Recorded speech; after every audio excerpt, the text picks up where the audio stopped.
The rain pounded against my skin as I ran, each droplet feeling like tiny needles piercing through my thin coat. My breath came in short, painful bursts, creating small clouds in the frigid night air. I could still hear Ryan's voice behind me, that familiar slur in his words that always preceded the worst nights. "Olivia, don't you dare walk away from me." My heart hammered against my ribs as I ducked into an alley, the smell of garbage and wet asphalt filling my nostrils. 3 years of this cycle, his drinking, his rage, his morning apologies, and tonight, I'd finally found the courage to leave. But I hadn't anticipated the storm, or that my getaway car would fail to start, or that Ryan would arrive home early. I pressed my back against the cold brick wall, my fingers clutching the small duffel bag containing everything I could grab in the 5 minutes I had before he returned. My phone was dead. The nearest bus station was 15 blocks away, and the rain showed no signs of letting up. When I peered around the corner, I could see Ryan's silhouette moving beneath the dim streetlight, his head turning in every direction. Even from this distance, I recognized the dangerous set of his shoulders. The last time he'd looked like that, I'd ended up with 3 broken ribs and a story about falling downstairs that no one questioned. "I know you're out here somewhere," his voice carried on the wind, making me flinch. I needed to move, to get as far away as possible before he tracked me down. Wiping the rain from my eyes, I spotted it across the street.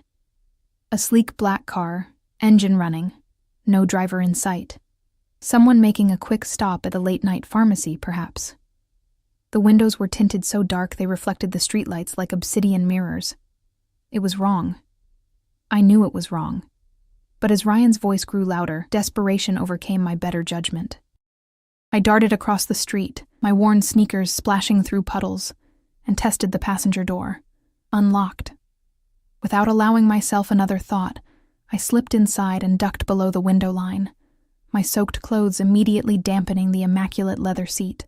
The interior smelled of expensive cologne, and something subtle I couldn't place. Sandalwood, perhaps. The dashboard glowed with more buttons and screens than I'd ever seen in a car. This wasn't just any vehicle, this was wealth on wheels. A momentary pang of guilt twisted my stomach, but the sight of Ryan appearing at the mouth of the alley I'd just left solidified my decision. I'd leave a note, an apology, money to pay for the ride, anything, once I was safe. I counted my racing heartbeats in the darkness, praying that whoever owned this car would take their time. 1 minute passed. Then 2. Ryan was moving methodically down the street now, checking doorways and alleys. I pressed myself lower into the footwell. The driver's door opened suddenly, letting in the sound of rain before closing with a soft, expensive-sounding thud.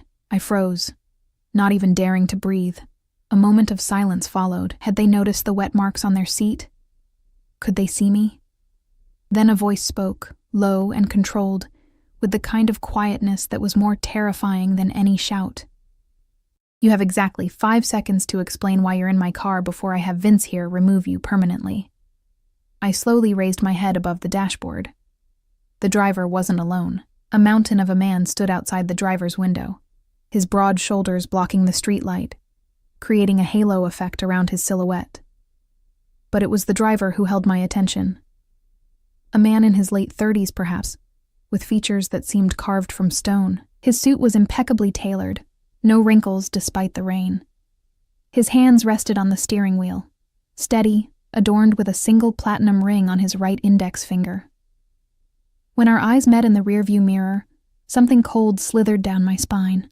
They were dark, almost black in this light, assessing me with the detached interest of someone studying an insect before deciding whether to crush it. "I'm sorry," I stammered, my voice barely audible. "I needed to hide. My ex. He's out there looking for me and I—" The man raised one hand slightly, and I fell silent immediately, my words dying in my throat. "Vince," he said, his eyes never leaving mine in the mirror. "Check the street. Tell me what you see." The hulking figure disappeared from the window. I sat up straighter, clutching my bag to my chest like a shield. Rain continued to drum on the roof, creating a deceptively soothing rhythm that contrasted with the thunder of my pulse. "I can get out now," I offered, reaching for the door handle. "I'm so sorry for the intrusion." I can pay you. Stop. The word wasn't loud, but it froze me instantly. Don't touch the door. His eyes finally broke away from mine as he glanced out the windshield. In profile, his features were sharp. A strong jaw, straight nose, dark hair trimmed perfectly. He couldn't have been much older than 40, but power radiated from him in waves, aging him in a way that had nothing to do with years. Vince returned, leaning down to the driver's window. Man about half a block down, looking into cars, checking alleys, seems agitated. The driver nodded once. Description? White male, early 30s, brown hair, medium build, leather jacket, looks drunk. Ryan. The description matched perfectly. My body tensed involuntarily. That's him, I whispered, hating how my voice trembled. That's my ex. The driver's eyes found mine in the mirror again, and this time they narrowed slightly, studying me with new interest. I became acutely aware of my appearance. Soaked hair plastered to my face, mascara probably streaked down my cheeks, the collar of my coat torn where Ryan had grabbed me earlier. Vince, the driver said after a moment, get in the back. We're leaving. My eyes widened. I should go. No. Again, that quiet command that brooked no argument. You're staying right where you are. Vince opened the rear door and slid in beside me, his massive frame making me shrink against the opposite door. The leather creaked beneath his weight. I could feel the heat radiating from his body, smell the rain on his coat. He didn't look at me. His eyes focused straight ahead. The car pulled away from the curb smoothly, the powerful engine barely audible. As we passed Ryan on the street, I ducked my head instinctively, but the tinted windows would have hidden me anyway. I watched through the glass as my ex-boyfriend's figure grew smaller in the distance, until we turned a corner and he disappeared from view. Relief flooded through me, followed immediately by a new kind of fear. I had escaped one dangerous situation only to put myself directly into another. I didn't know these men, had no idea where they were taking me, and the quiet luxury of the car suddenly felt less like sanctuary and more like a trap. Thank you for helping me get away, I ventured carefully, but you can drop me at the next corner. I don't want to trouble you further. The driver's eyes flicked to the rearview mirror again. What's your name? I hesitated, wondering if I should lie. Something told me he would know. Olivia. Olivia Reese. He nodded slightly, as if confirming something to himself. Well, Olivia Reese, you made a significant error in judgment tonight. My car is not a public taxi service. I know, and I'm truly sorry. It was a desperate decision. Desperate decisions often have unintended consequences. His voice remained even, almost conversational, which somehow made his words more menacing. Do you know who I am? I shook my head, a knot forming in my stomach. Good, he replied, turning the car onto a wide boulevard I didn't recognize. That's for the best. You can call me Mr. Castellano. The name meant nothing to me, but the way he said it, as if I should recognize it, sent another chill through me. Where are we going, Mr. Castellano? I asked, trying to keep the tremor from my voice. Somewhere safe, he answered vaguely. Somewhere your ex won't find you. The car slowed as we approached a security gate fronting what appeared to be a luxury apartment complex. Mr. Castellano lowered his window just enough to press his thumb against a scanner. The gate slid open silently.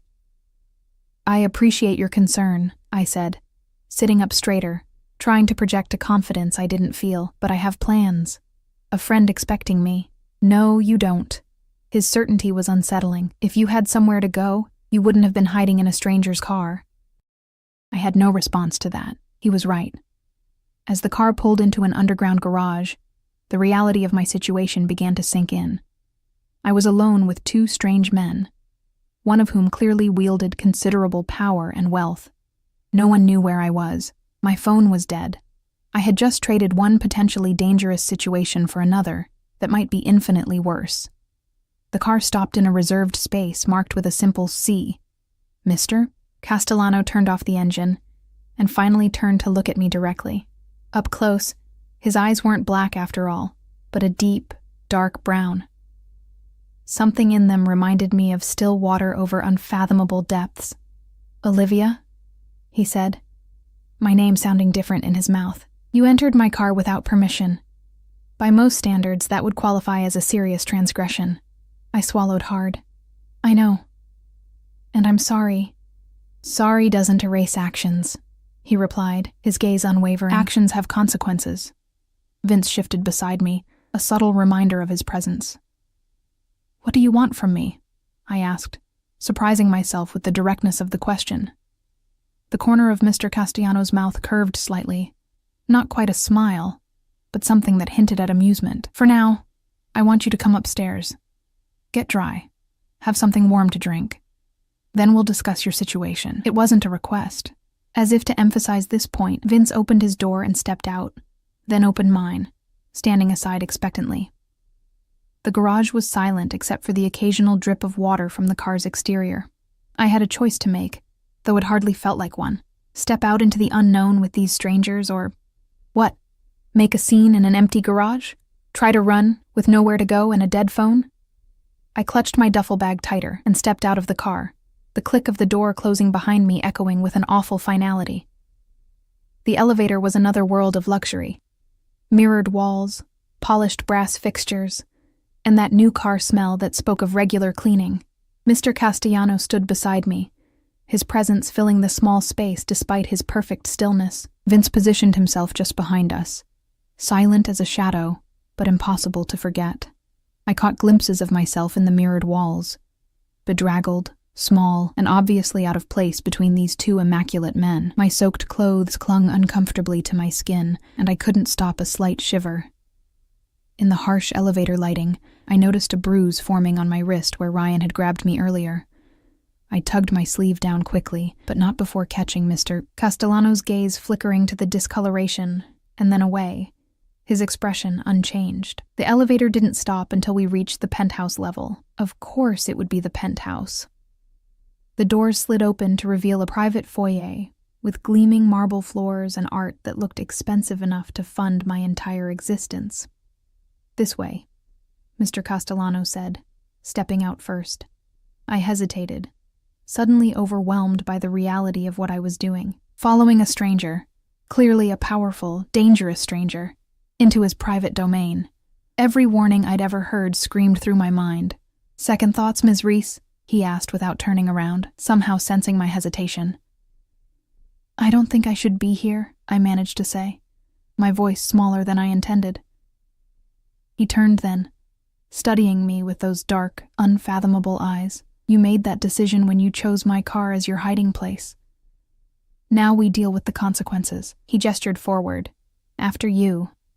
Vince's solid presence behind me made it clear this wasn't a negotiation. I stepped into the foyer, my wet sneakers squeaking embarrassingly against the pristine floor. The apartment beyond was exactly what you'd expect from someone like Mr. Castellano, spacious, minimalist, with floor-to-ceiling windows offering a panoramic view of the city lights glittering through the rain. Everything was in shades of black, white, and gray, with occasional touches of deep blue. It wasn't just decorated, it was curated. Nothing out of place, nothing personal or revealing. Vince, wait outside, Mr. Castellano said, and the mountain of a man nodded once before retreating to the foyer, closing the heavy doors behind him. Alone with Mr. Castellano, my anxiety spiked. I stood dripping on his immaculate floor, clutching my pathetic duffel bag, feeling like a stray animal that had somehow wandered into a palace. You're soaking wet, he observed, his tone matter-of-fact. The bathroom is through there. You'll find towels, a robe. Leave your clothes outside the door. They'll be taken care of. I blinked at him. Taken care of? Dried, cleaned. His eyes narrowed slightly. Is that a problem? No, I just what? Didn't want to be naked in a stranger's home. Didn't trust whatever taken care of might actually mean. I have some clothes in my bag. He nodded once. Fine. Go change. It wasn't kindness in his voice, more like impatience, or perhaps just practicality. I headed in the direction he'd indicated, passing through a spacious bedroom that, like the rest of the place, revealed nothing personal about its occupant. The attached bathroom was larger than my entire studio apartment, all marble and glass, with a shower that had more jets and controls than I knew what to do with. I locked the door behind me, leaning against it for a moment as I tried to gather my thoughts. The woman in the mirror looked like a stranger, pale, with dark circles under her eyes, wet hair plastered to her skull. A small cut on my cheekbone was beginning to swell where Ryan had struck me when I'd told him I was leaving. I touched it gingerly, wincing. The warm shower was a temptation I couldn't resist, though I rushed through it, afraid to keep Mr. Castellano waiting. I pulled clean clothes from my bag, just jeans and a simple sweater, nothing that matched the elegance of this place. After combing through my wet hair with my fingers, I reluctantly unlocked the door and stepped back into the bedroom. Mr. Castellano wasn't there, thankfully. I found him in the main living area, standing by the windows, looking out at the city. He'd removed his suit jacket and rolled up the sleeves of his crisp white shirt, revealing strong forearms dusted with dark hair. A glass of amber liquid rested in his hand. "Better?" he asked without turning. "Yes, thank you." I hovered awkwardly at the edge of the room, unsure of my place in this strange scenario. He turned then, his eyes taking me in with a quick, assessing glance. "Sit," he said, gesturing to one of the sleek sofas. "Would you like a drink?" I shook my head as I perched on the edge of the sofa. "No, thank you." He raised an eyebrow. "Are you sure? You seem like you could use one." "I'm sure," I said firmly. The last thing I needed was alcohol clouding my judgment. "Mr. Castellano, I appreciate the bathroom and everything, but I really should go." He took a seat in an armchair across from me, crossing one leg over the other with casual elegance. "Go where, exactly?" The question hung in the air between us, unanswerable. I had no place to go. That was the whole problem. "I'll figure something out," I said, lifting my chin slightly. "I always do." He took a sip of his drink, watching me over the rim of the glass. The bruises suggest otherwise. My hand instinctively went to my cheek. "That's not—" "Don't lie to me, Olivia." His voice remained calm, but there was steel beneath it. I despise dishonesty. I fell silent, unsure how to respond. "How long?" he asked after a moment. "How long what?" "How long has he been hitting you?" The directness of the question caught me off guard. No one had ever asked so bluntly before. 3 years, I answered before I could stop myself, but not at first. It wasn't always like that. Mr. Castellano's expression didn't change, but something darkened in his eyes. "It never is." He set his glass down.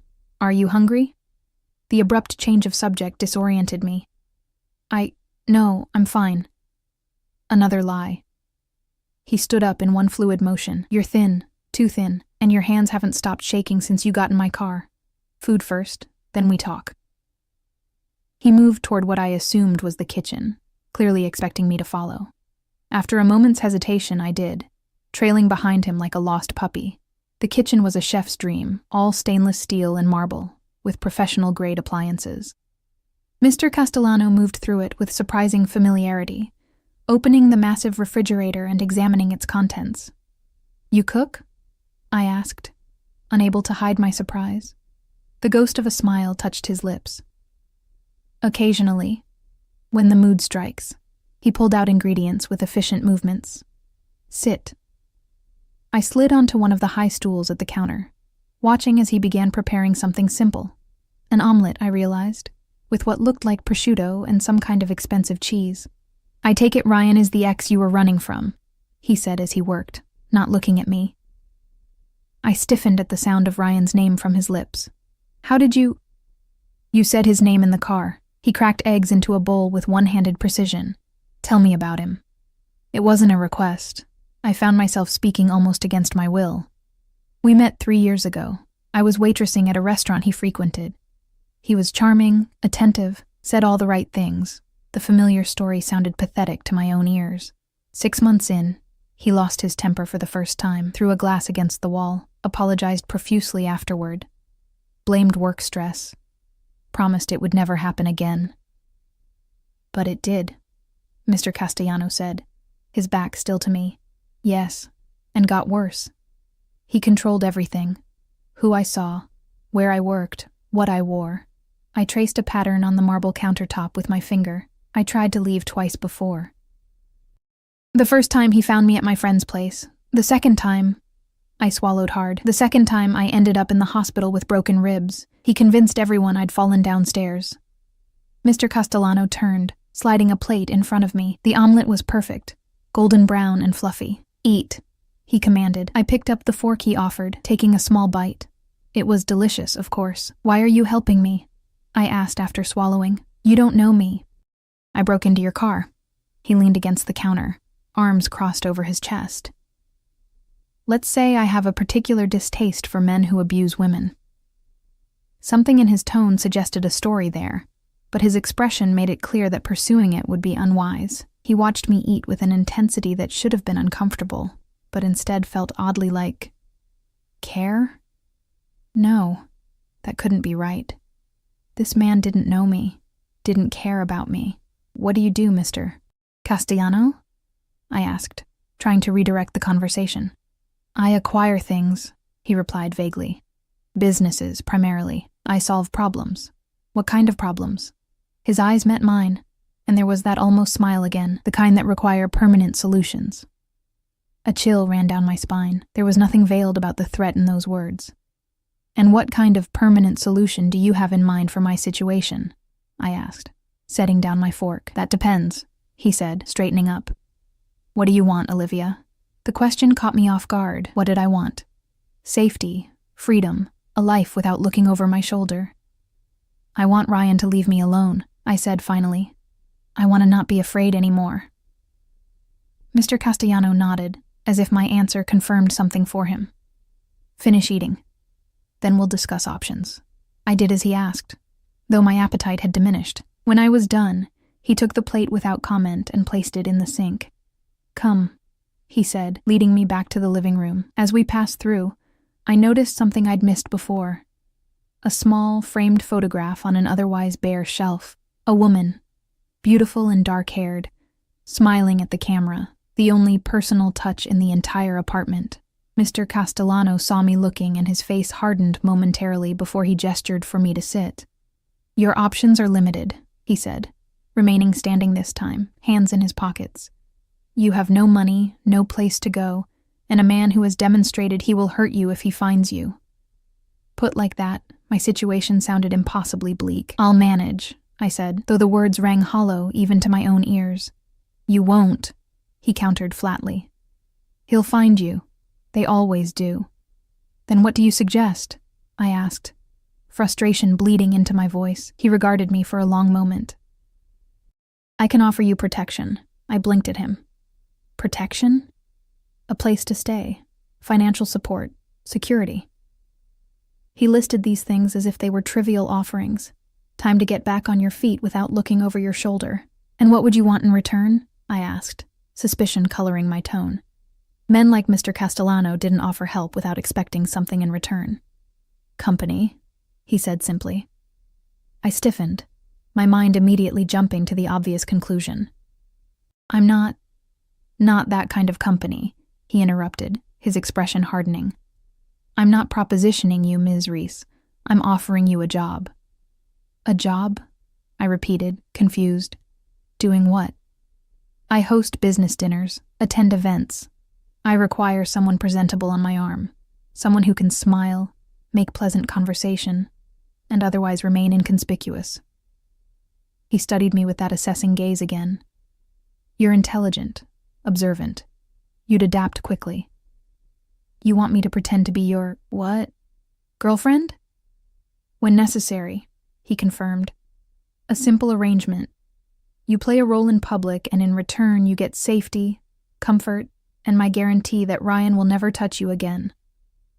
The offer hung in the air between us, tempting and terrifying in equal measure. Why me? I asked finally. You could hire anyone for that. Something flickered across his face, too quick to identify. Let's call it convenient timing. You needed help. I needed a companion who isn't entangled in my world. It sounded rehearsed, too neat. There was more to it, but I couldn't imagine what. I don't know anything about your world, I pointed out. Precisely the point, he replied.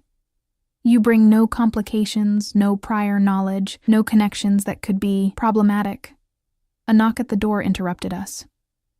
Mr. Castellano moved to answer it, speaking briefly with someone outside, Vince, I assumed, before returning with a slim folder in his hand. Your ex-boyfriend, he said, placing the folder on the coffee table between us. Ryan Michael Jenkins, 32, 3 previous complaints of domestic violence, all dropped. Currently employed at Meridian Financial as a mid-level manager. Lives at 1837 Westlake Avenue, apartment 4B.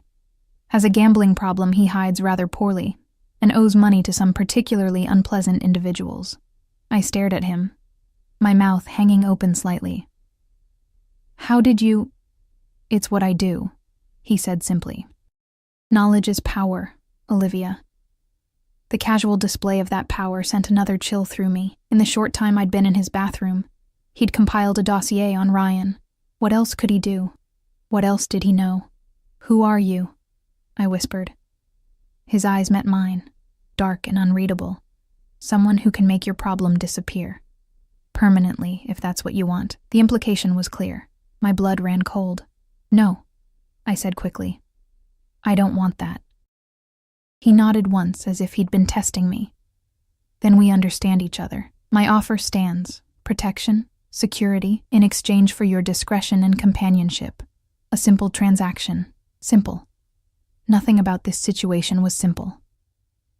How long? I asked. 6 months, he replied without hesitation. After that, if you wish to leave, I'll ensure you have the means to start fresh. New identity, new location. Enough money to be comfortable. It sounded too good to be true. It probably was. But what choice did I have? Go back out into the rain with nowhere to go? Waiting for Ryan to find me? Or accept this devil's bargain with a man who radiated danger, but who, at least so far, had shown me nothing but a cold sort of courtesy? I need to think, I said finally. Mr. Castellano checked his watch. Platinum, like his ring. You have until morning. I'll have a room prepared for you. We'll finalize our arrangement over breakfast. Another knock at the door. This time when Mr. Castellano answered it, a woman entered, middle-aged, with a kind face that seemed at odds with this sterile environment. This is Mrs. Chen, Mr. Castellano said. She'll show you to your room and provide anything you need. The woman smiled at me, and I found myself returning it weakly. Rest well, Olivia, Mr. Castellano said, his tone making it clear that our conversation was over for now. Tomorrow we begin. As I followed Mrs. Chen down a hallway, I couldn't shake the feeling that I'd just made a deal with the devil, one I didn't fully understand, with terms I hadn't agreed to yet, but a deal nonetheless. And the strangest part was the flicker of relief that came with it. For the first time in years, I felt safe. I just didn't know what that safety would ultimately cost me. The guest room was like something from a luxury hotel, king-sized bed with silky sheets, another breathtaking view of the city, and an ensuite bathroom that rivaled the one I'd used earlier. Mrs. Chen showed me around with quiet efficiency, pointing out the intercom system, the closet already stocked with brand new clothes, all in my size, which was disturbing to contemplate, and the tablet on the nightstand. For anything you need, she explained in accented English. Food, entertainment, questions. Just type here. She demonstrated with quick, practiced movements. Mr. Castellano values privacy. This way, you don't need to disturb. Does Mr. Castellano have many guests? I ventured, trying to understand what I'd stumbled into. Mrs. Chen's expression remained neutral. I take care of household only, 2 years now. She headed for the door, pausing before she left. You're safe here, she added, her eyes softening momentarily. Sleep now. Alone in the enormous room, I sat on the edge of the bed, the events of the day crashing over me in waves. 24 hours ago, I'd been in the apartment I shared with Ryan, planning my escape in stolen moments when he wasn't watching. Now, I was in a penthouse belonging to a man who exuded power and danger in equal measure, considering an offer that felt equally like salvation and captivity. Despite my exhaustion, sleep eluded me. I explored the room, running my fingers over expensive fabrics, opening drawers that contained items I might need, all new, all pristine. In the closet, I found clothes in various styles, from casual to formal, none with tags but all unworn. The precision of it all unnerved me. How had he arranged this so quickly? Had he been expecting someone, or was this level of preparation simply normal for a man like Mr. Castellano? The tablet on the nightstand glowed with a simple interface. Out of curiosity, I tapped on the section labeled Information. A document appeared. A contract, I realized with a jolt. The agreement Mr. Castellano had outlined, formalized in legal language, 6 months of companionship services in exchange for protection, housing, and a new identity afterward. The terms were surprisingly straightforward, listing expectations for public appearances, confidentiality requirements, and even a generous monthly stipend that would be held in trust until the contract's completion. What caught my eye, however, was the section labeled termination clauses. Either party could end the arrangement before the 6-month period, but doing so would forfeit all financial benefits for me. And there, in coldly clinical language, the protector, hereafter Castellano, reserves the right to terminate agreement in case of breach of confidentiality, with such termination to be absolute and final. The word sent a chill down my spine. Absolute and final. There was no mistaking the threat embedded in that phrasing.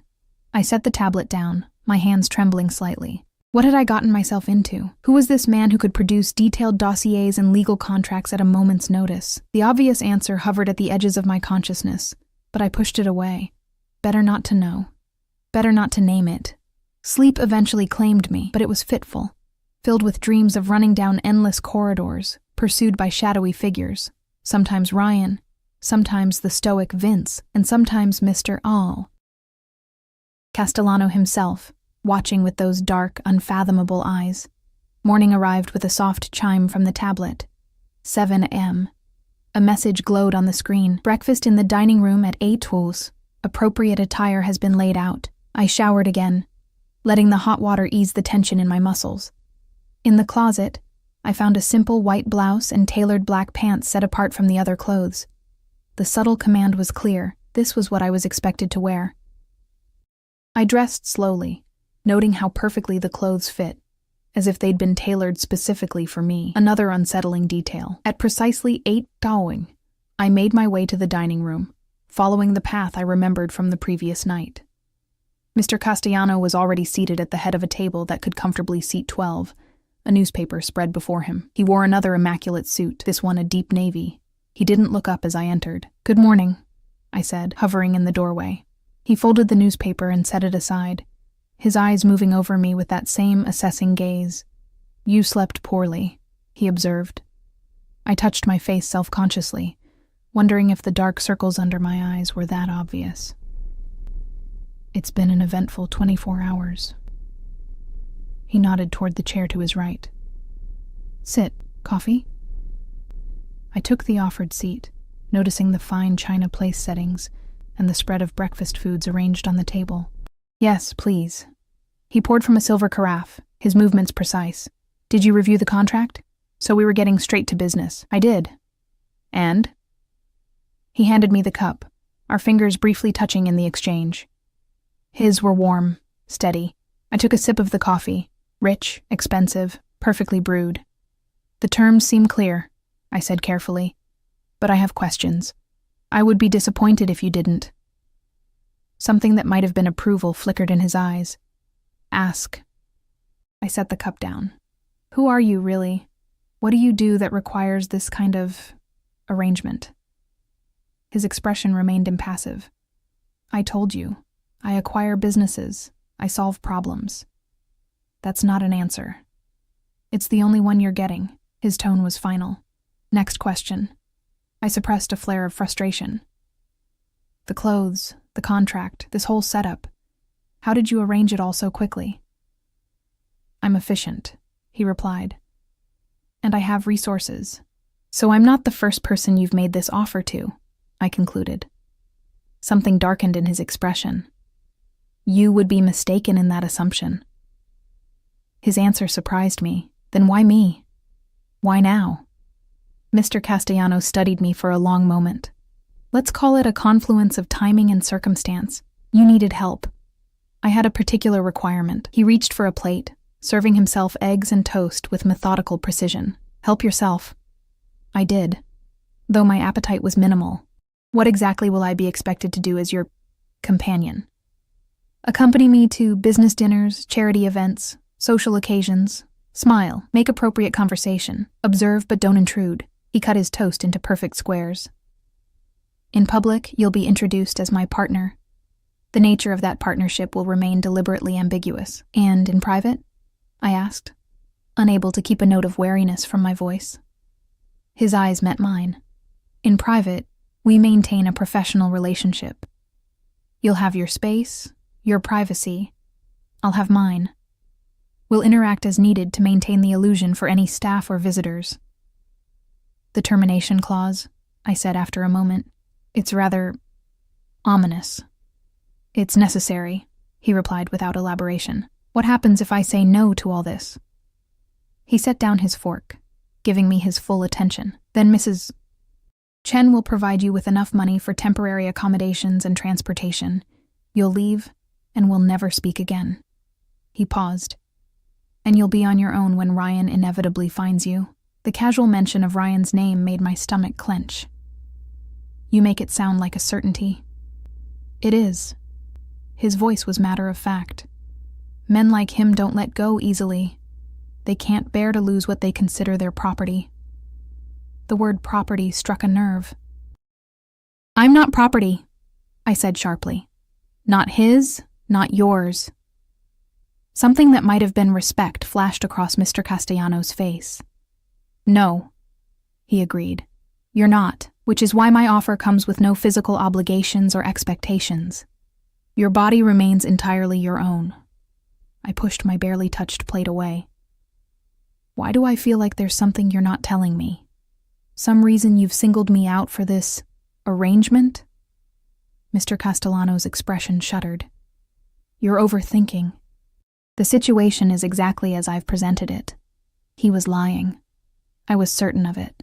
There was more to this than he was saying, but I couldn't imagine what it might be.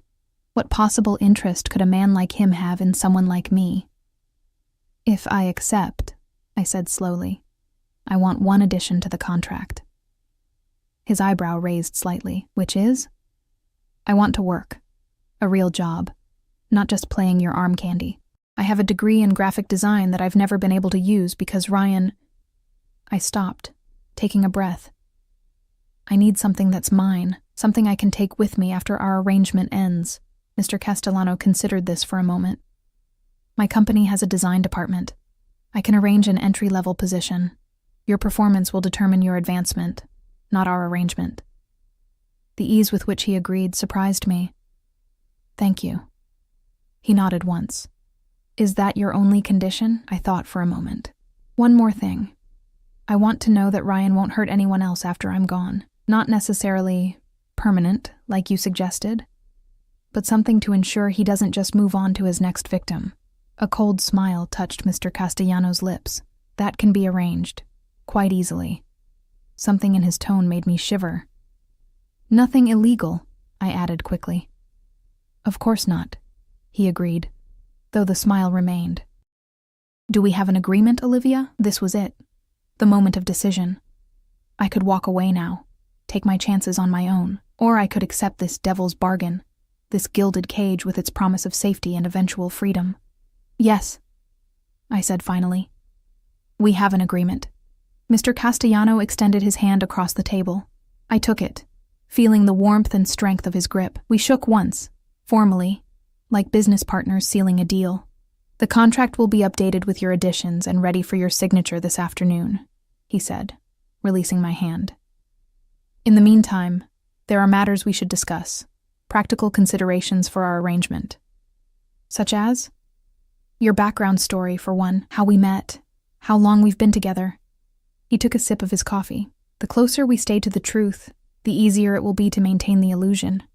We'll say we met when you consulted on a design project for one of my companies. A professional relationship that evolved into something more. The practiced ease with which he constructed this fiction was telling. You've thought this through. I leave nothing to chance, he replied. You'll need to be prepared for questions, for scrutiny. The people in my circle are observant, suspicious by nature. What circle is that exactly? I pressed, still trying to understand the world I was agreeing to enter. Mr. Castellano's eyes narrowed slightly. Wealthy? Powerful? Competitive? The specifics aren't your concern, but they were. If I was going to convincingly play the role of his partner, I decided to try another approach. Tell me about yourself. If I'm supposed to be your girlfriend, I should know basic things about you. Your first name, for starters. He studied me for a moment, as if deciding how much to reveal. "Gabriel," he said finally. "My name is Gabriel Castellano." "Gabriel," I repeated, testing the name. It suited him somehow. Biblical, powerful. "And where are you from originally? Your accent has hints of something I can't quite place." "My father was Italian. My mother, American." His answers were clipped, factual. "I was born in New York, spent summers in Sicily until I was 16. Family?" His expression hardened. "None living." The finality in his tone suggested this was not a topic to pursue. I changed direction. "How old are you?" 42. "Favorite color?" A flicker of amusement crossed his face. "Is this relevant?" "Yes," I insisted. "These are things people know about their partners. Small details matter in creating a convincing story." He conceded with a slight nod. "Blue. Dark blue." "Favorite food?" "I don't have preferences. I appreciate quality in all forms." I rolled my eyes before I could stop myself. "Everyone has preferences, Gabriel." The use of his first name hung in the air between us. For a moment, I thought I'd overstepped, but then the corner of his mouth curved upward. Not quite a smile, but close. "Seafood," he said after a moment. "Particularly grilled octopus, prepared the way my grandmother made it." It was the first personal detail he'd offered voluntarily, and I seized on it. "Tell me about your grandmother." Something softened in his eyes, so briefly I might have imagined it. "Another time, perhaps." He glanced at his watch. "I have business to attend to this morning. Mrs. Chen will assist you with anything you need. We'll continue this conversation over dinner." He stood, adjusting his suit jacket with a practiced motion. "I've taken the liberty of having your belongings moved from your apartment." I blinked in surprise. "My belongings?" "Your clothes, personal items, anything that appeared to hold sentimental value." His tone was matter-of-fact, as if breaking into my apartment was a trivial matter. "They're being delivered this afternoon." "How did you—" I began, then stopped. Of course. He knew where Ryan lived. He'd sent someone to my apartment, our apartment, to collect my things. What if Ryan had been there? He wasn't, Gabriel replied simply. He spent the night at a bar downtown, then crashed at a friend's place on Lexington Avenue. "He's been calling your phone repeatedly, growing increasingly agitated." The casual way he relayed this information, the level of surveillance it implied, should have terrified me. Instead, I felt an unsettling mix of gratitude and awe at his thoroughness. "My phone is dead," I said. "I left the charger behind. A new phone will be provided. Your old number will be deactivated." He moved toward the door, then paused.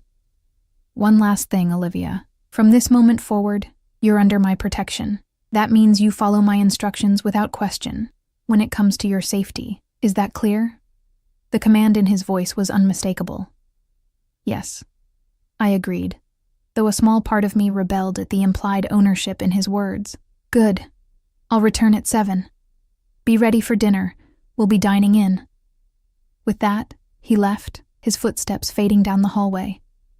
I remained at the table, staring at my half-eaten breakfast. What had I just agreed to?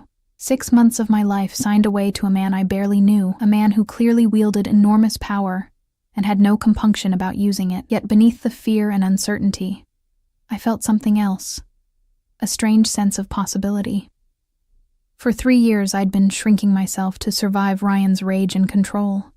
Now I was stepping into a different kind of controlled existence, but one that paradoxically offered more freedom than I'd known in years. I would have a job, my own money, safety, and eventually, a completely new life.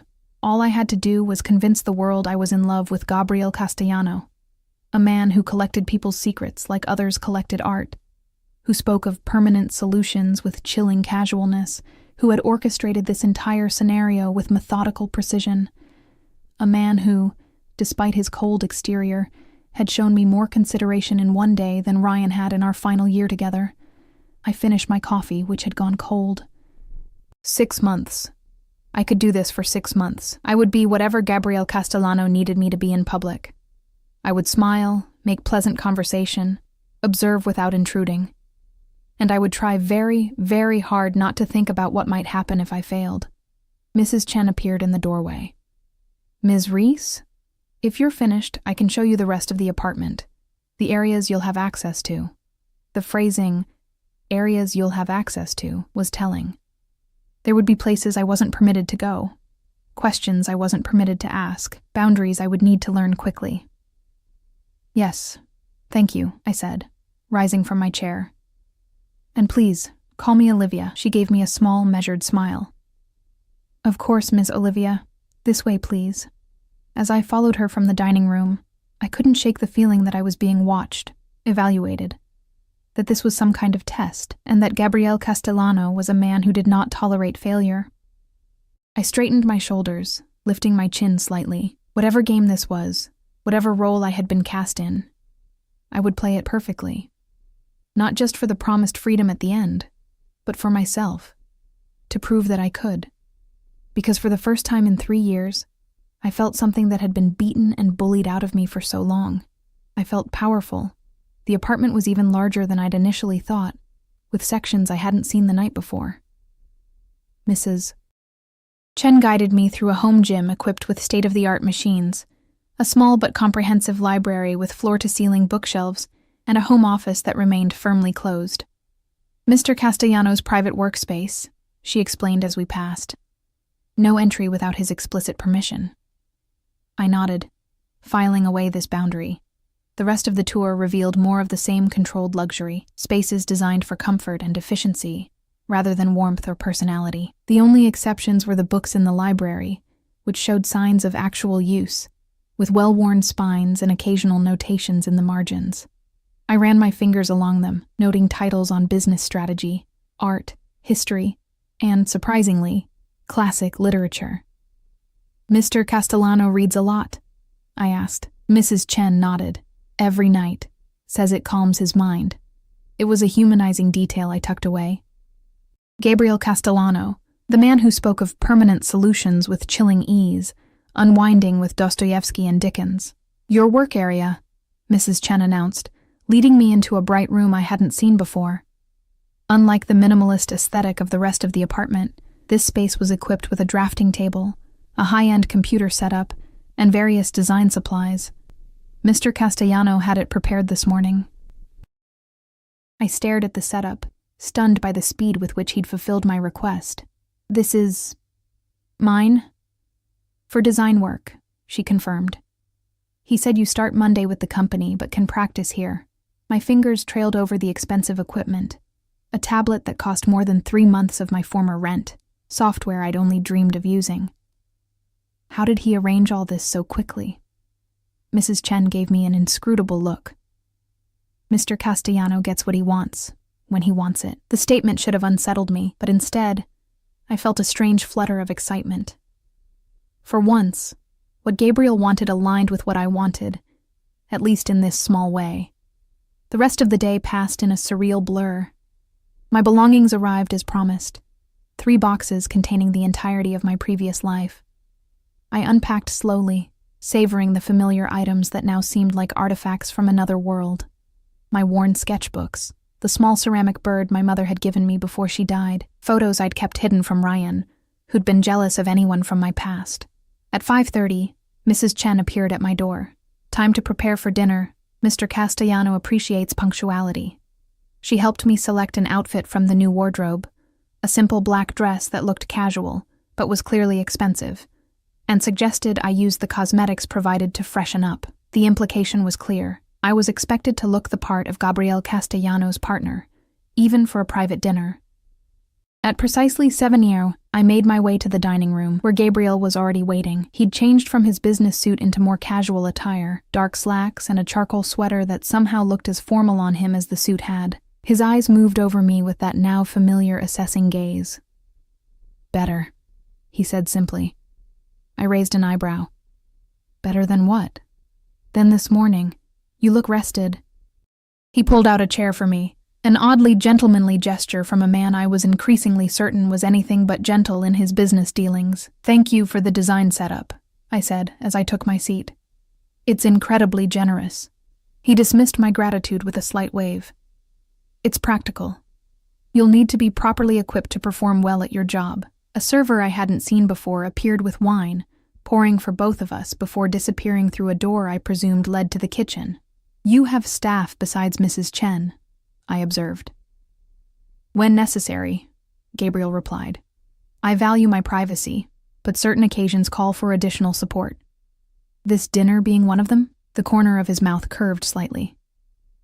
I wanted to focus on our conversation without distractions. The first course arrived, some kind of delicate seafood appetizer.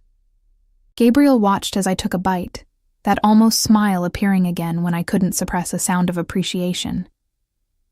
You have questions, he said, reaching for his wine glass. Ask them. I set down my fork. The contract mentioned public appearances. What exactly does that entail? There's a charity gala next Friday. It will be your first official appearance as my partner. He took a sip of wine. Before that, we'll be seen at several restaurants, establishing our relationship publicly. Creating a timeline that predates your situation with Ryan. You've thought of everything, I murmured. It's what I do. His eyes held mine. The gala will be challenging. Many of my business associates will be there, curious about you. We'll need to be convincing. I'm a good actress, I assured him, though my stomach twisted at the thought of being scrutinized by a room full of powerful strangers. I'm sure you are, he replied. But this isn't acting, Olivia, not entirely. For this to work, there needs to be a kernel of truth in our performance. Chemistry can't be faked, not convincingly. My cheeks warmed at the implication. What are you suggesting? That we get to know each other properly. He leaned back as the server removed our plates and brought the main course. You asked about my grandmother earlier. She raised me after my parents died. Car accident when I was 8. She was a formidable woman from the old country, with very particular ideas about honor, family, and respect. The personal revelation caught me off guard. I'm sorry about your parents. He inclined his head slightly in acknowledgement. She taught me to cook, to appreciate quality, to value loyalty above all else. She died when I was 26. And you've been alone since then? I asked, thinking of the solitary photograph I'd seen. Something shuddered in his expression. I've been selective about my associations. I sensed another boundary, another door firmly closed. I changed direction. My mother died when I was in college. Cancer. My father had already been gone for years. Walked out when I was 12. Gabriel nodded, his expression softening almost imperceptibly. So, we both understand loss. Is that why you're helping me? I asked. Because you recognize something familiar in my situation? He studied me for a long moment. Perhaps. Or perhaps I simply saw an opportunity that served both our interests. What interest does my presence serve for you, exactly? I pressed. You still haven't really explained that. Gabriel cut his food with precise movements. There are expectations in my position. A man of my age and status is supposed to have certain attachments, a partner, the appearance of stability. And you couldn't find someone willingly? I challenged, immediately regretting my boldness. But Gabriel didn't seem offended. If anything, that ghost of a smile appeared again. Willing partners come with complications, expectations, emotional entanglements. He took a sip of wine. Our arrangement is cleaner, defined, with a clear end date. 6 months, I murmured. 6 months, he confirmed, during which time we establish a convincing relationship. You gain experience in your field, and I satisfy certain appearances. Afterward, you start fresh elsewhere, and I return to my solitary existence. The way he described it made perfect sense, and yet I couldn't shake the feeling that there was more to it, something he wasn't telling me. Tell me about your work, he said, changing the subject. Your design background. I blinked at the shift, but followed his lead. I have a BFA in graphic design from RISD. I graduated with honors, had an internship lined up at a great firm in New York. I paused, the familiar bitterness rising. Then I met Ryan. He convinced me the internship was exploitative, that I should wait for something better. Before I knew it, I was working retail jobs that he approved of, living in his apartment, isolated from anyone who might negatively influence me. Gabriel's expression darkened. Men like Ryan don't want partners. They want possessions. I know that now, I said quietly. I just wish I'd seen it sooner. You got out, he pointed out. Many don't. Thanks to you, I acknowledged, meeting his gaze. Whatever your reasons, I'm grateful for that. Something unreadable flashed in his eyes. Don't thank me yet, Olivia. Our arrangement has barely begun. The rest of dinner passed with surprisingly easy conversation. Gabriel asked intelligent questions about my design interests, offering insights about his company's needs that suggested he'd given genuine thought to my role there. I learned that his business empire was larger than I'd imagined, encompassing everything from real estate to technology investments. What he didn't say, what remained carefully unspoken, was anything about the darker aspects of his work, the problems he solved, the power he wielded so casually. After dessert, he suggested we move to the living room. There's something we need to discuss before Friday, he said, leading the way. I followed, noticing how he moved, confident, but always alert, his eyes scanning rooms before entering them fully. In the living room, he gestured for me to sit on the sofa while he poured 2 small glasses of amber liquid from a crystal decanter. The physical aspects of our arrangement, he said, handing me one of the glasses before taking a seat in the armchair across from me. I nearly choked on my first sip. I thought you said there were no physical obligations. There aren't, he clarified, his expression unreadable. But for our performance to be convincing, there will need to be certain displays of affection, hand-holding, the occasional touch, perhaps even a kiss, if circumstances demand it. My cheeks warmed at the thought. I see. These interactions should appear natural, comfortable, which means we need to establish a level of familiarity beforehand. He set his glass down. I don't want you flinching if I touch your arm in public. The implication was clear. We needed to practice. My pulse quickened traitorously. What do you suggest? I asked, my voice steadier than I felt. Gabriel considered me for a moment. Stand up. I did, setting my glass beside his. He rose as well, closing the distance between us with 2 measured steps. Up close, I was again struck by the controlled power in his movements, the subtle cologne that clung to him, the intensity of his dark eyes. May I? He asked, his voice low. I nodded, not trusting myself to speak. He reached out slowly, telegraphing his movements, and placed his hand on my shoulder. Even through the fabric of my dress, I could feel the warmth of his palm. His touch was light but firm, nothing like Ryan's bruising grip. This is the simplest form of contact, he said, his voice taking on an instructional tone that somehow made the situation both more and less intimate. A hand on your shoulder, your back, your arm, guiding, not controlling. He demonstrated, his hand sliding to my upper back, applying the gentlest pressure to guide me half a step closer. I moved willingly, caught in the strange bubble of this lesson. Hand-holding, he continued, letting his hand fall from my back and extending it palm up between us. This will be expected. I placed my hand in his, surprised at how normal it felt.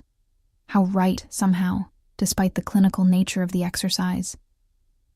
His fingers closed around mine, warm and strong, but never gripping too tightly, just present. Secure. Good, he murmured. You don't tense when I touch you. That's important. His approval shouldn't have pleased me as much as it did. I withdrew my hand, needing to re-establish some distance. Anything else I should know about these displays? Something flickered in his eyes, amusement perhaps, or challenge. There will be moments when more intimate contact may be necessary, a kiss on the cheek, for instance. My breath caught as he stepped closer again, his hand coming up to gently brush a strand of hair behind my ear. The gesture was so unexpected, so tender, that I forgot this was supposed to be a demonstration. May I? He asked again, his voice lower now. I nodded, unable to look away from his face. He leaned in slowly, giving me every opportunity to pull back, and pressed his lips lightly to my cheek. It was barely a touch, over almost before it began, and yet it sent a ripple of awareness through my entire body. When he pulled back, his expression was unreadable, but I thought I detected a slight darkening of his eyes, a tightness around his mouth that hadn't been there before. "That should suffice for most situations," he said, his voice perfectly controlled again as he stepped back. "If anything more is ever required, we'll discuss it beforehand." I nodded, not trusting my voice. What was happening to me? This was a business arrangement, a transaction. The fact that Gabriel Castellano was handsome in his severe way shouldn't matter. The fact that his touch made my skin tingle shouldn't matter, but it did. "There's one other thing we should address," he said, returning to his seat and retrieving his glass. "Ryan." The name crashed through the strange tension between us, a harsh reminder of reality. "What about him?" I asked, sinking back onto the sofa. "He's been asking about you, at your former workplace among your acquaintances."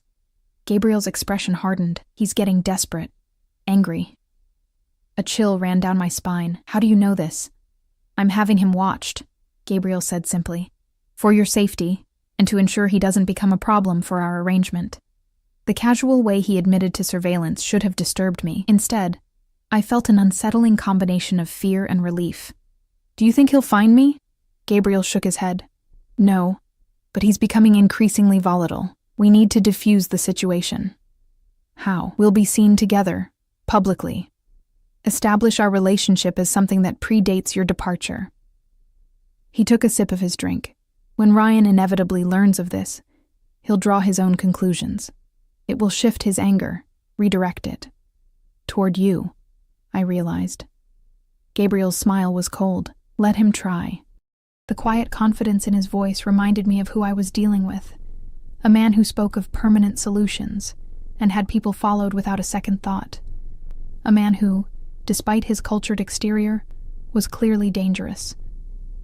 "What will you do if he comes after you?" I asked. "Handle it," Gabriel replied simply. "But he won't. Men like Ryan are cowards at heart. They prey on those they perceive as weaker. When confronted with real power, they fold." The certainty in his voice was comforting, even as it raised more questions about who exactly Gabriel Castellano was. What had I aligned myself with? What forces had I invited into my life by accepting his offer? "I should warn you," he continued, "that establishing our relationship publicly means you'll be photographed. Noticed. It's unavoidable in my position." The implication was clear. Once I was seen with Gabriel, there would be no going back to anonymity. No changing my mind and slipping away. "I understand," I said. He studied me for a moment. "Do you?" "Once this begins, Olivia, we're committed to seeing it through, for your safety as much as for my purposes." "I said I understand," I repeated, meeting his gaze. "I'm not backing out." Something that might have been approval flickered in his eyes. "Good. Tomorrow we'll be having lunch at Bellini's. It's a popular spot for business executives. A good place to be seen together for the first time." He rose, indicating our conversation was drawing to a close. "You should rest. Tomorrow will be the first test of our arrangement." I stood as well, suddenly aware of how close we were standing, how easy it would be to reach out and touch him again. The thought startled me with its intensity. "Good night, Gabriel," I said, using his first name deliberately, testing how it felt on my lips. His eyes darkened almost imperceptibly. "Good night, Olivia." I made my way back to my room, my mind spinning. In just 2 days, my entire life had been upended. I'd gone from being Ryan's prisoner to being... what exactly? Gabriel's pretend girlfriend? His employee? His project? Whatever this was, whatever Gabriel's true motives, I was committed now. In less than 24 hours, we would be appearing in public together, beginning the charade that would define the next 6 months of my life. As I prepared for bed, I caught my reflection in the mirror. The same woman I'd been 2 days ago, and yet somehow completely different. There was color in my cheeks, a spark in my eyes that had been missing for years. I touched my cheek where Gabriel's lips had brushed it, the phantom sensation still lingering on my skin. This was dangerous, this flutter in my chest whenever he looked at me. This wasn't part of our arrangement. But as I slipped between the luxurious sheets, I couldn't help wondering if Gabriel felt it too.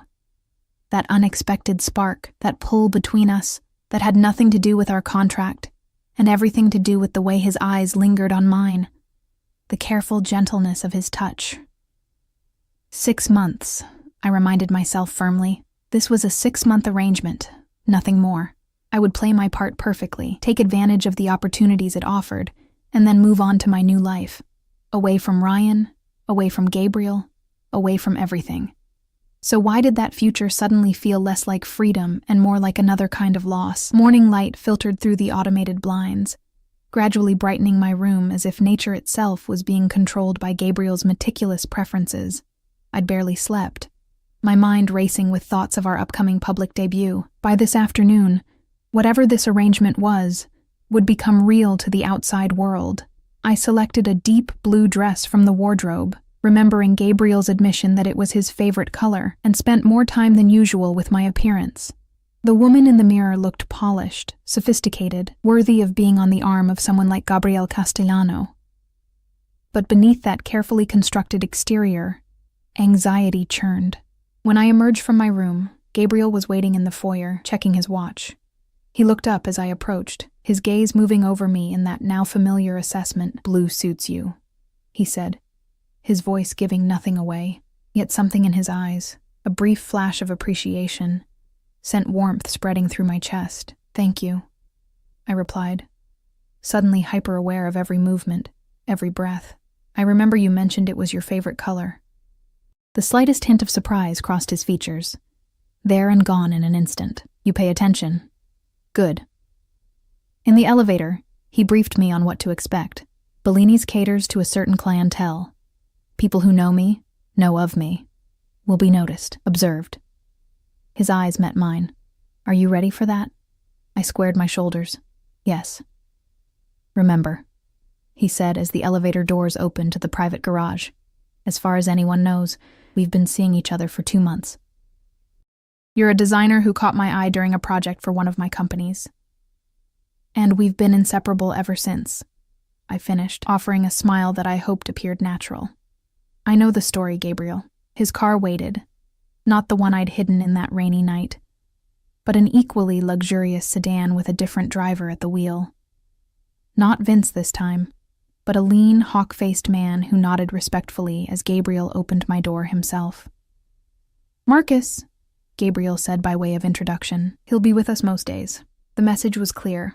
Another layer of security, another reminder of the world I was entering. The drive to the restaurant passed in silence, Gabriel reviewing something on his phone while I watched the city scroll past the tinted windows. When we arrived, Marcus pulled up directly to the entrance where a valet was already waiting, clearly recognizing the vehicle.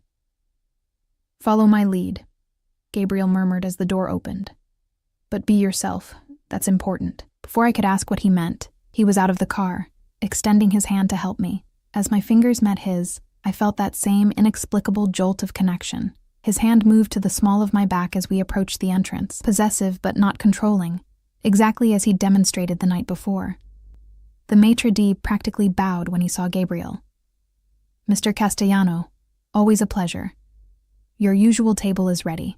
As we moved through the restaurant, I became acutely aware of the attention we attracted. Conversations paused briefly as we passed, eyes following our progress, subtle nods of acknowledgement directed at Gabriel. He returned these with minimal gestures. A slight inclination of his head, a brief meeting of eyes, that nonetheless conveyed recognition and a certain hierarchical understanding. Our table was positioned perfectly, private enough for conversation but visible to the right people. Gabriel pulled out my chair, his hand brushing my shoulder as I sat. Even that brief contact felt charged with meaning. "Relax," he said quietly as he took his own seat. "You look like you're heading to your execution rather than having lunch with your lover." The word lover sent heat rushing to my cheeks. "Sorry, I'm not used to being the center of attention." "You're not," he corrected. "I am. You're simply the new variable people are curious about." A waiter appeared with water and wine without being summoned. Gabriel didn't bother with a menu, simply saying, The usual for me, and he looked at me expectantly. I'd like to see a menu, please, I said, refusing to be ordered for despite our arrangement. Gabriel's lips twitched, almost a smile. When the waiter returned with a leather-bound menu, I selected a dish at random, more focused on the performance we were giving than on food. Good, Gabriel said once the waiter had gone. Assert yourself. It's what would have attracted me to you in the first place. I raised an eyebrow. Is it? A man in my position is surrounded by people who say yes, who bend to my will without question. His eyes held mine across the table. Someone who stands her ground would be refreshing. There was something genuine in his voice that caught me off guard. Before I could respond, his attention shifted to something over my shoulder. James, he said, rising slightly as a silver-haired man approached our table. I didn't expect to see you here. Gabriel, the man replied, his eyes flicking curiously to me. I'm meeting with the board from Westridge.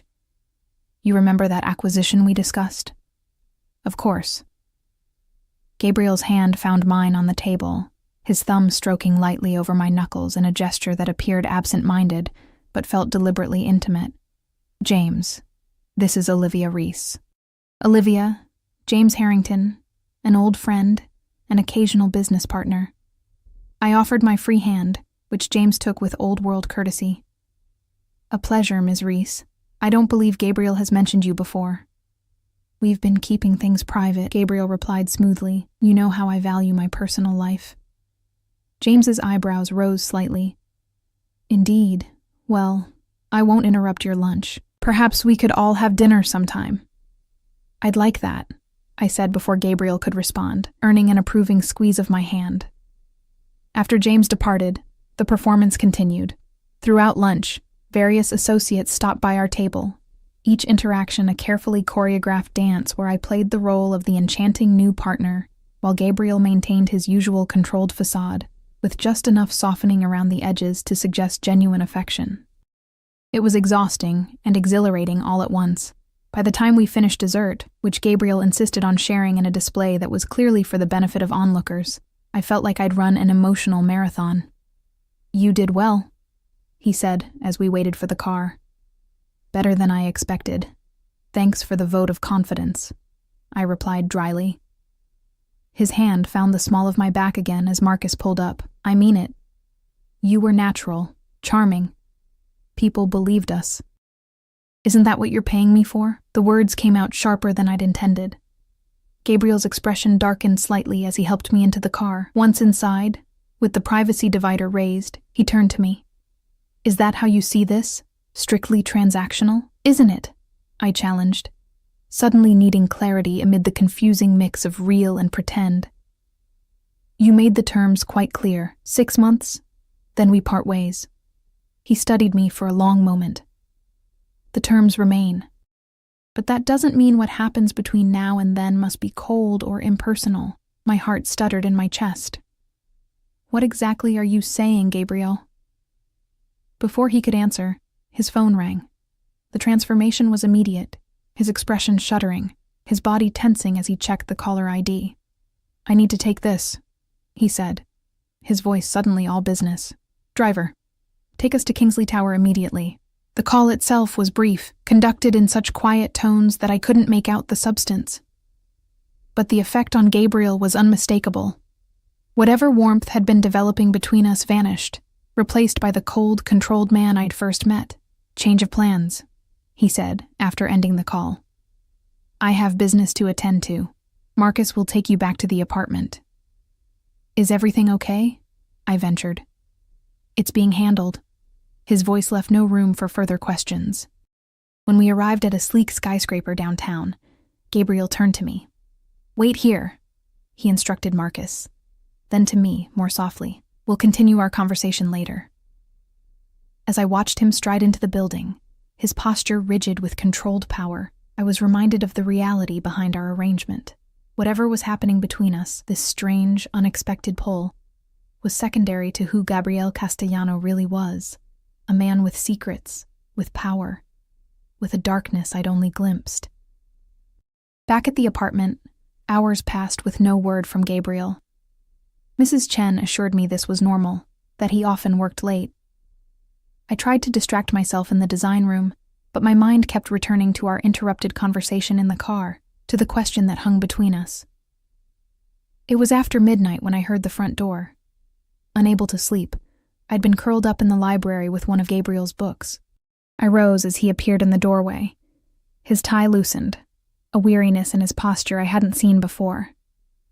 "You're still awake," he observed, his voice rough with fatigue. "I was worried," I admitted. "You left so suddenly." Something flickered in his eyes. Surprise, perhaps. "It was business. Nothing for you to concern yourself with." Was it about Ryan? The question escaped before I could stop it. Gabriel went still. "Why would you ask that?" "Because everything changed after James mentioned meeting you. Because you've had Ryan watched. Because what, Olivia?" His voice had taken on a dangerous edge. "Because there's something you're not telling me," I said, standing my ground despite the sudden tension in the room. "Something about why you really offered me this arrangement." For a long moment he said nothing, just studied me with those dark, unreadable eyes. Then, with a sigh that seemed to come from somewhere deep inside him, he moved to the small bar in the corner and poured himself a drink. "Ryan Jenkins works for James Harrington," he said finally. "Or rather, he embezzles from him. Has been for over a year." The revelation hit me like a physical blow. "What?" "But Ryan works at Meridian Financial, which manages several of Harrington's investment portfolios." Gabriel took a long sip of his drink. "We've been building a case against him for months. Your ex-boyfriend has stolen nearly $2 million from my oldest business partner." My mind raced to process this information. "So, when I appeared in your car that night, it wasn't coincidence," Gabriel confirmed. "I knew who you were the moment you said your name. We'd been monitoring Ryan, knew about his tendencies with you." His jaw tightened. "What I didn't anticipate was that you would choose that particular night to leave him." "You've been using me," I said, the hurt surprising in its intensity. "This whole arrangement, it was never about helping me or needing a companion. It was about getting to Ryan." Gabriel set down his glass and stepped closer. "It started that way," he admitted. "But it changed, Olivia.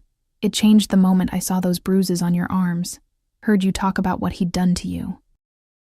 "Why should I believe you?" I demanded, even as some part of me desperately wanted to. "Because I could have handled Ryan without you," he said simply. "Could have destroyed him financially, legally, personally, without ever involving you. But when you appeared in my car that night, terrified, hurt, but still fighting, I saw an opportunity to give you something while taking what I needed from him." "What exactly are you taking from him?" Gabriel's eyes darkened. "Everything. His freedom, when the evidence of his embezzlement is turned over to the authorities tomorrow.